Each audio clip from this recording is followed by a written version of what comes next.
और वहाँ से शोभा यात्राओं का आयोजन भी होता है।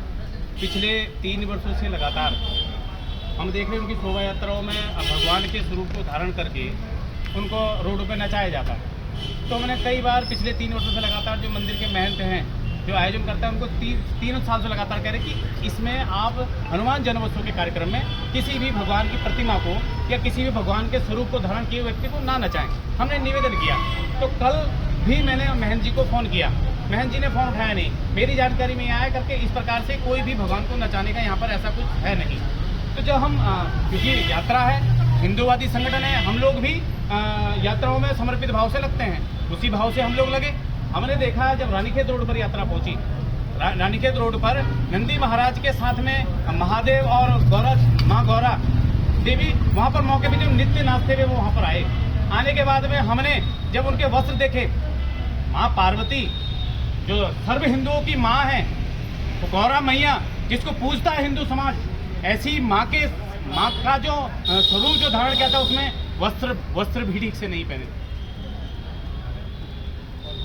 वस्त्र भी ठीक से नहीं पहनते। हमें पीड़ा हुई इस बात की, हमने उसका विरोध किया। हमने ये कहा कि आपने जो माता का स्वरूप बनाकर रखा है, इनको पूरी तरीके से सही से वस्त्र पहनाकर आप इनको यहाँ बैठाइए, चुन्नी उड़ा करके यहाँ बैठाइए। केवल इतना ही संगठन का कहना था। उसके बाद में यात्रा ठीक तरीके से यात्रा चली, यात्रा किसी प्रकार से कोई बाधित नहीं, मंदिर तक पहुंची। आज हम लोग कोतवाली में खड़े हैं शाम के 4 बजे से, क्योंकि हिंदू धार्मिक भावनाओं से जुड़ा हुआ विषय, और हमने विरोध किया। तो जो कमेटी के जो आयोजकर्ता वो हमारे विरुद्ध यहाँ थाने में तहरीर देने के लिए आए, हम भी यहाँ पर तहरीर देने के लिए आए।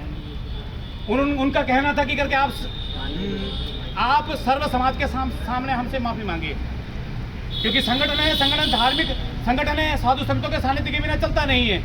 और हम साधु संतों के सामने हाथ जोड़ने में हमें कोई भी किसी प्रकार की कोई संचय, कोई भी हमारे मन में ऐसा नहीं है। हम उस बात को लेकर के करणी सेना के समस्त पदाधिकारी मौके पर गए, महंत जी के पास में गए, हमने अपना विषय रखा।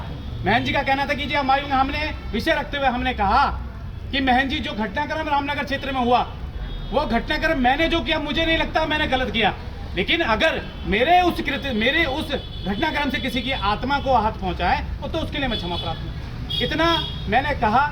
महंत जी ने उस बात को स्वीकार नहीं किया और उसके बाद में वहाँ से धक्का मुक्की होने लग गई। उसके बाद हम तत्काल अभी कोतवाली आए हैं और हमने भी तहरीर दिया, और उस तहरीर के माध्यम से शासन प्रशासन से हम निवेदन करते हैं कि तत्काल प्रभाव से आयोजनकर्ता के विरुद्ध कठोर कानूनी कार्रवाई, संगीन धारा में मुकदमा दर्ज करें, कठोर कानूनी कार्रवाई की जाए।